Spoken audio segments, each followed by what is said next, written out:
Injection है, injection तो health के लिए दिया जाता है। आप ये कह रहे हैं कि ये बच्चों की जो धज्जियां उड़ रही हैं ये इंजेक्शन है, ये टेस्ट है, ये टेस्ट है, और उस टेस्ट में उनको ऐसा रिकॉम्पेंस मिलेगा जो आपके तस्वुर के बाहर है। ये आप 3 बरस। जावेद अख्तर खुदा पर सवाल उठाते हैं, खुदा है या नहीं है।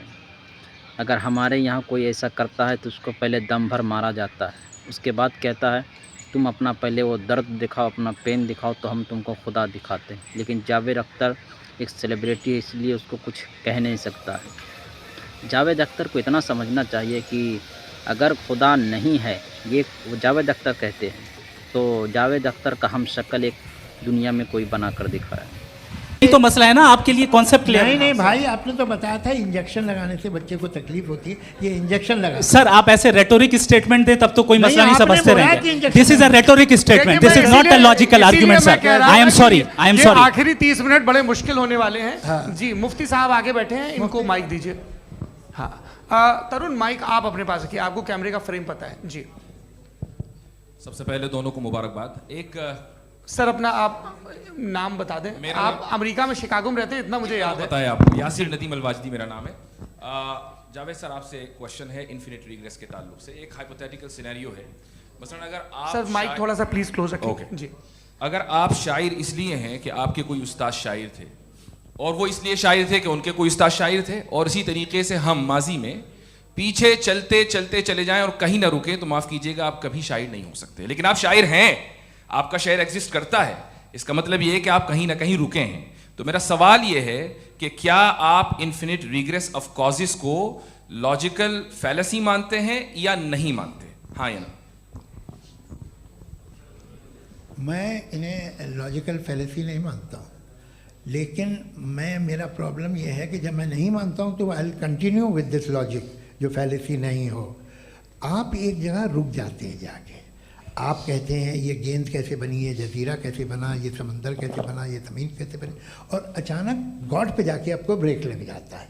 एक बार आप सवाल नहीं करते कि भाई इनको बनाने वाला तो इनसे भी कॉम्प्लिकेटेड होगा, वो कैसे बना, उसके बारे में आपने इत्मीनान कर लिया, वो हमेशा से है।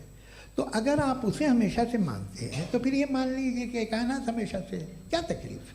फिर हम वजूद में नहीं आते जी है। हम मौजूद नहीं। अच्छा सर क्यों नहीं होता? मैं बताऊंगा प्लीज। जैसे मैंने मिसाल दी आपके शेर, आपका शेर कभी वजूद में ना आता अगर शायर इसी तरह चलते रहते हमेशा। जी माइक मेरे ख्याल से इन्फिनिट रिग्रेस का कॉन्सेप्ट क्लियर नहीं हो पाया, ऐसे रहने दें, लेट्स मूव ऑन सर। ठीक है, हाँ थोड़ा सा मॉडरेटर का भी ख्याल रखें। नहीं आपने तो रखा है, आपने रखा है। यहाँ पे गौहर रजा साहब हैं, वो भी एक सवाल पूछना चाहते हैं। माइक नीचे से ऑन कर दिए नीचे। पहले तो ये कह दूं कि मैं उन बच्चों से शर्मिंदा हूं जिनको गज़ा में कत्ल किया गया, क्योंकि हमारे होते हुए कत्ल किया गया। लेकिन उससे ज़्यादा शर्मिंदगी इस बात से हुई कि मुझे लगा कि मुफ्ती साहब उसको जस्टिफाई कर रहे हैं। बिल्कुल भी नहीं, आप बहुत ही गलत। मुझे लगा मैं गलत हो सकता हूं, बिल्कुल गलत। मैं सवाल पूछ रहा हूं, मैं सवाल पूछ रहा हूं। मैं जावेद भाई से डिसएग्री करता हूं। एक सेकंड देखिए, अगर देखिए ऐसा एक सेकंड आप सर वेट अरे आप कुछ मेरे पहले मुझे अपनी बात कह लेने दीजिए।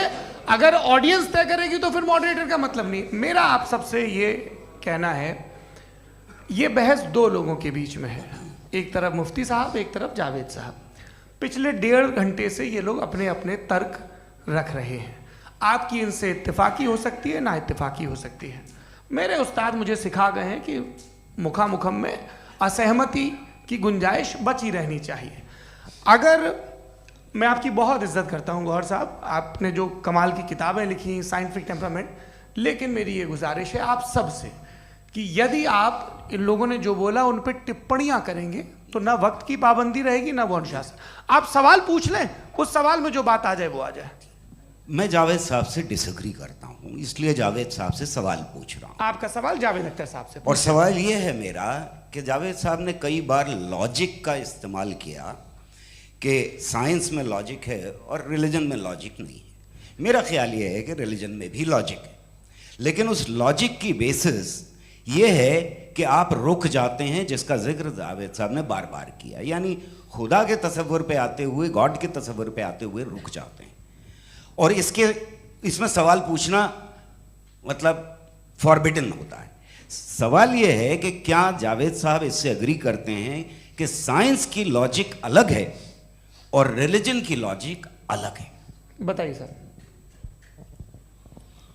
देखिए, 3 चीज़ें हैं। साइंस है, एक है मंतिक है, इस्तिदलाल है, और एक जो है कुछ भी नहीं है, फेथ है, अकीदा है।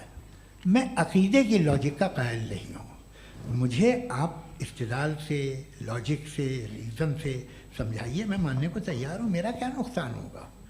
लेकिन ये कि अकीदे पे मैं नहीं जा सकता हूँ। अकीदे का मतलब है कि तुम ये मान लो, सवाल ना करो, ये नहीं।